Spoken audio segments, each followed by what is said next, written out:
Welcome to another episode of Out Loud and Laughing. Get ready.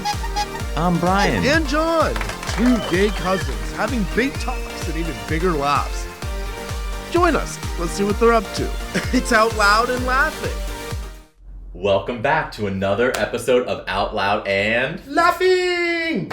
And today we are going to be discussing... Drum roll. I was looking through my phone. Okay. And... Oh gosh, this could be scary. Yeah, this topic can go Where are we going with this, Bryan? 3 weeks ago, we went to... We Disney. took the kids for the first time to Disney. So, as you guys know, I have a 3-year-old and a 5-year-old. And we flew down for the holidays. And so we decided to spend one day driving up to Disney. Jon lives in St. Pete, so he's not too far from Disney. He's also a Disney... I worked at Disney. Yes, you worked at Disney. I love Disney. You're at Disney. Yeah, but I'm not one of those weird Disney adults. You know what I'm talking about. Yes. I don't stand in line for popcorn buckets. I'm not collecting other, Hide your Mickey Mouse tattoo right now. Sorry. Just kidding, I don't have a Mickey Mouse tattoo. It's the size of a freckle, though. Yeah. So we took the kids to Magic Kingdom for the first time for only one day because we don't want to overdo ourselves. But I want to talk a little bit about that because it was such a fun day. But then also, I wanted to give up some background on how Disney kind of raised us. I think that's a very good point. It was a wonderful time.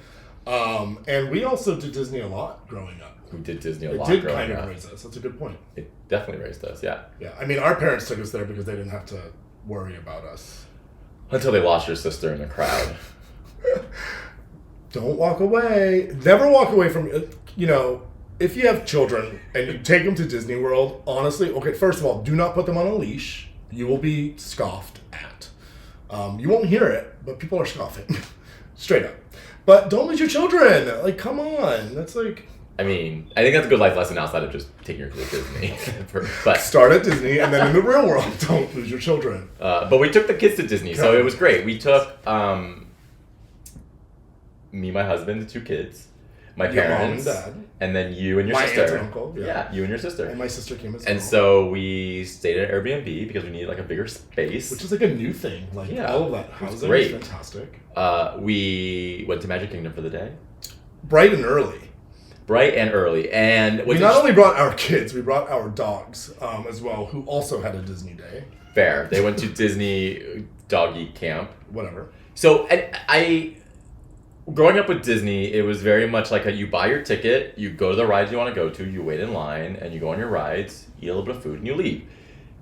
I pride myself on being very tech savvy. Guys, this is a whole new level now of what happens at Disney.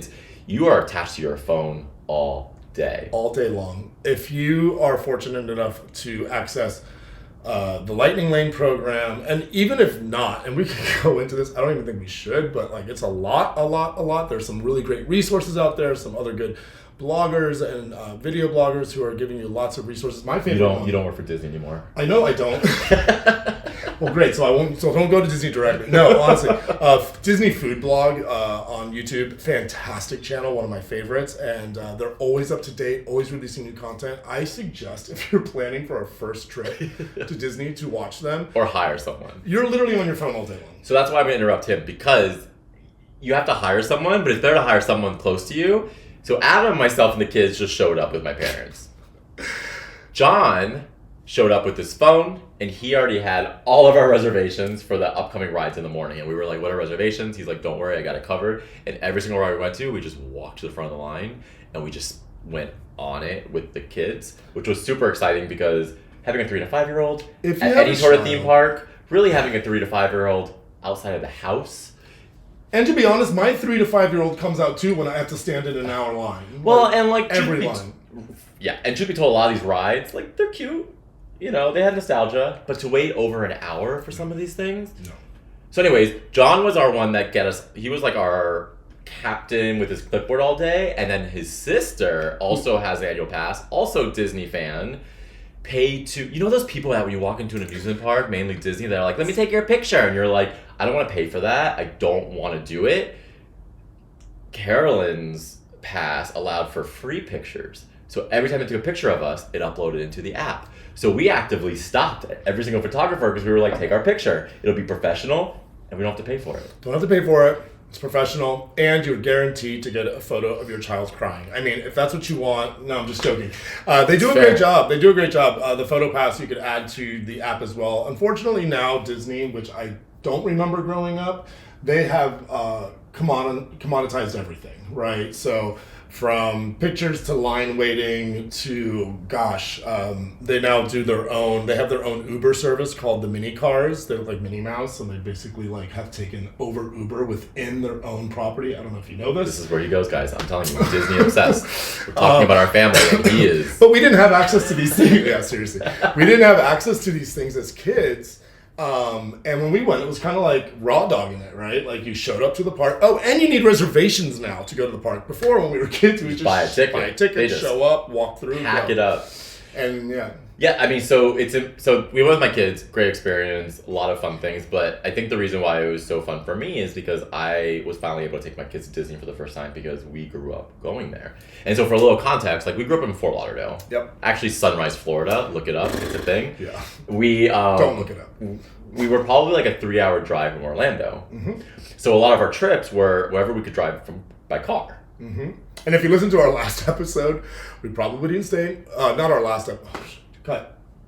If you listen to another one of... cut. If you listen to our episode, We're Not Cousins, We're Brothers, you will find out that a lot of our stays were camping. So we would literally camp at Disney. Yep, Fort Wilderness. Oh. We would drive up. We would do camping. I would do camping. Yeah. Is he hot? I mean, you already said raw dog, so let's just do camping raw dog it. So we would always go to Disney on probably at least 5 times a year. Mm-hmm. And what was interesting is we didn't grow up with a lot of money. Nope. Sometimes we would just camp at Disney and not actually go to the Disney parks. Right, yeah. We'd make a vacation just out of camping. So we would always go to Disney. We would put the bear in bareback. We would put the bear in bareback. In bareback, yeah. We literally would do that. That was super fun. We did that one New Year's, I think. Which is kind of mean because we knew what we were missing. It's not like they hadn't taken us before and we didn't know what we were missing. Yeah. I have my feelings about it. Yeah.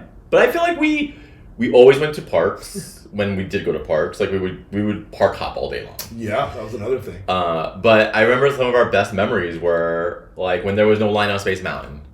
We would just go 6 times in a row. One year we went by ourselves. I think it was the first time that we drove by ourselves. Remember when it was in just high me? school. It was me, you, Carolyn, Christopher. And we did. We went by ourselves. That was actually a lot of fun. We drove. We got a hotel. We paid for it ourselves. The only time we stayed the first time we stayed at a Disney hotel was literally our own money. Yeah. Love you, Mom and Dad. No, but going back to what you were saying, which was around taking the kids for the first time and sort of all of our memories. I didn't tell you this, but that going with your children and your parents really ignited a new core memory for me because it did bring back a floodgate of all of the memories that we had growing up. Mm-hmm. It was just a great day to see it through their eyes for the first time. Yeah. Which is really worth it. Like with all of the smack that we talked, taking your kids to Disney and sort of seeing that level of entertainment and imagination. Oh, yeah. It was really magical. No, it's pure magic. As much as I don't consider myself a Disney super fan, but you can see it when you bring a kid that it's just so magical, and I feel like that's why it brought us so much happy memories growing up. Because we could talk about stories all day long. Like there was one time, it was to John's earlier point, like these parks were so packed growing up, but they just packed it up.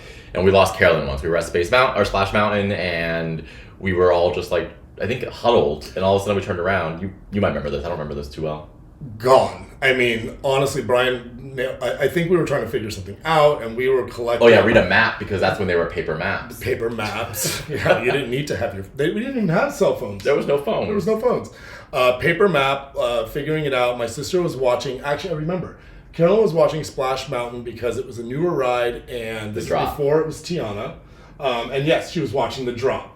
And my mom told her to stay right where she was. But of course, my sister, the inquisitive little bee that she is, didn't listen. Buzzed away and got lost. Straight up. Things don't change. Still a lost soul. No, I'm kidding. We love you, Carolyn. So that was another one. What are some other good ones? Memories. Ooh, we must have some interesting we things. have a lot. I was actually, some great memories. I wanted to ask you what your favorite ride was. What do you remember being your favorite ride? My favorite ride growing up? Yeah. Oh, that's an interesting question. I'm just trying to jog a memory. Yeah, I mean it's from There's a lot. I think the easy ones for anyone that even just knows Disney, it's totally fine if you don't, like a Thunder Mountain or a Space Mountain or even a Splash Mountain. But I find some of the more whimsical ones are very the dark rides, like the Winnie the Poohs, the Peter Pans. I was gonna say Peter Pan's Flight because I like the idea of you're in this boat, you're flying. It was I don't know, that one was a fun one for me As a kid, yeah. I loved Peter Pan growing up. Yes, the one that I hated the most, and I'll ask you your favorite one, but I really want to just kind of steal the show on my worst ride ever. Yeah. Dumbo.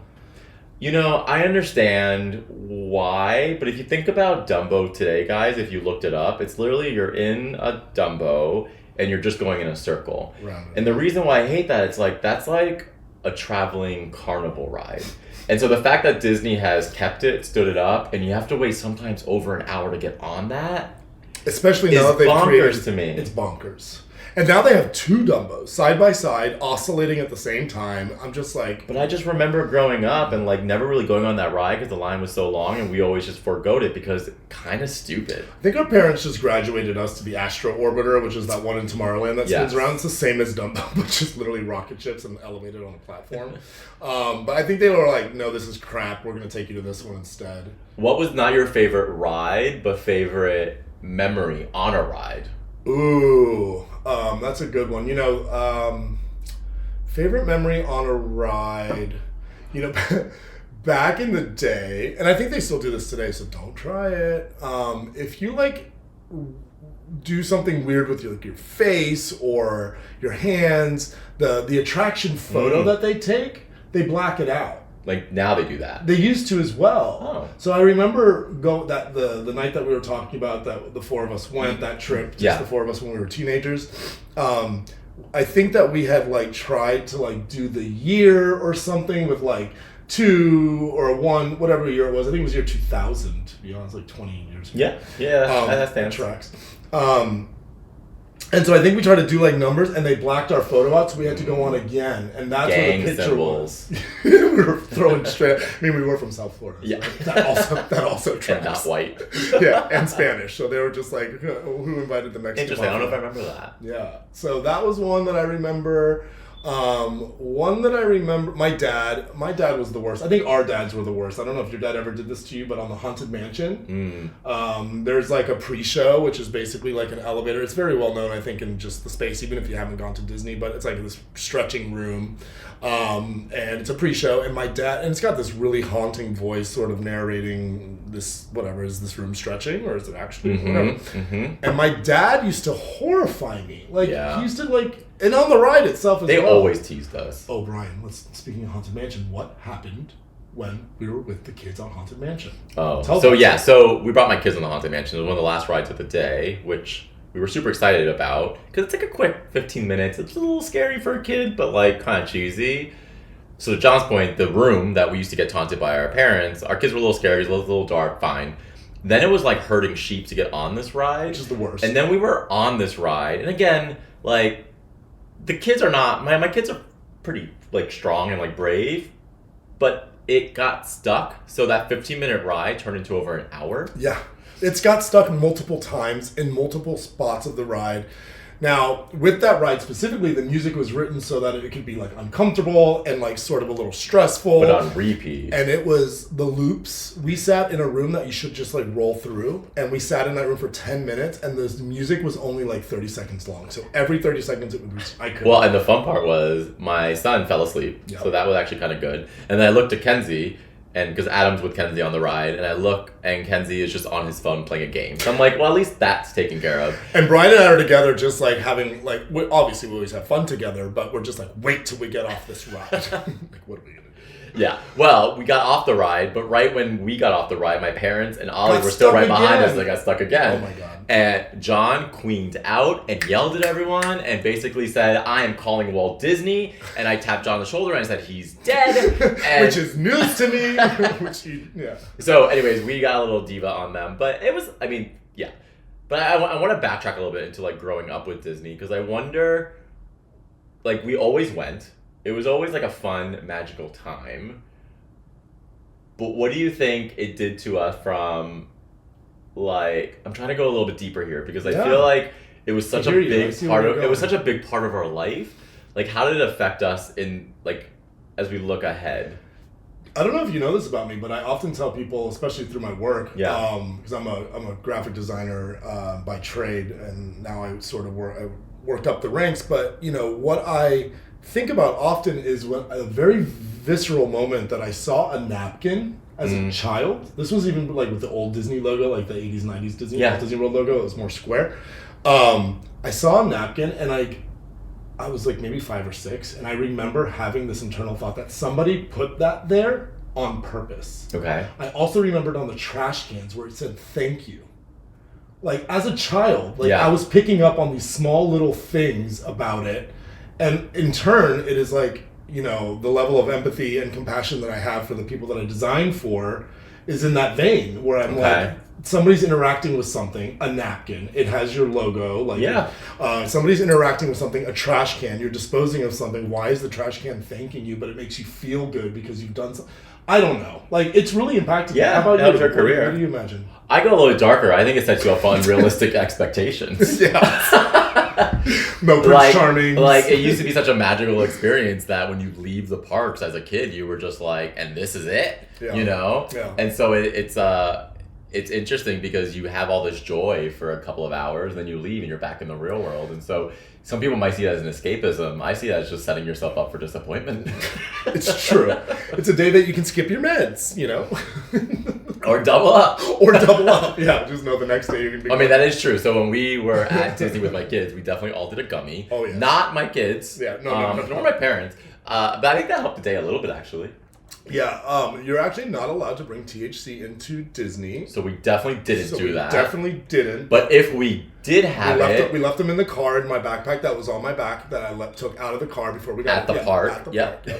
Yep. No, we definitely took THC gummies, which it takes the edge off, and for me, it makes me nicer.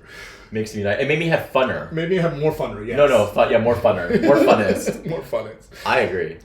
Because specifically Magic Kingdom is the only park is the dry park, right? Whereas no alcohol. Epcot has alcohol. I don't drink, but so that's sort of my MO. But at the same time, I know a lot of people enjoy like a beer or a cocktail or something just to get them through, especially Magic Kingdom, which has a little THC gummy. A little THC gummy, which was super fun.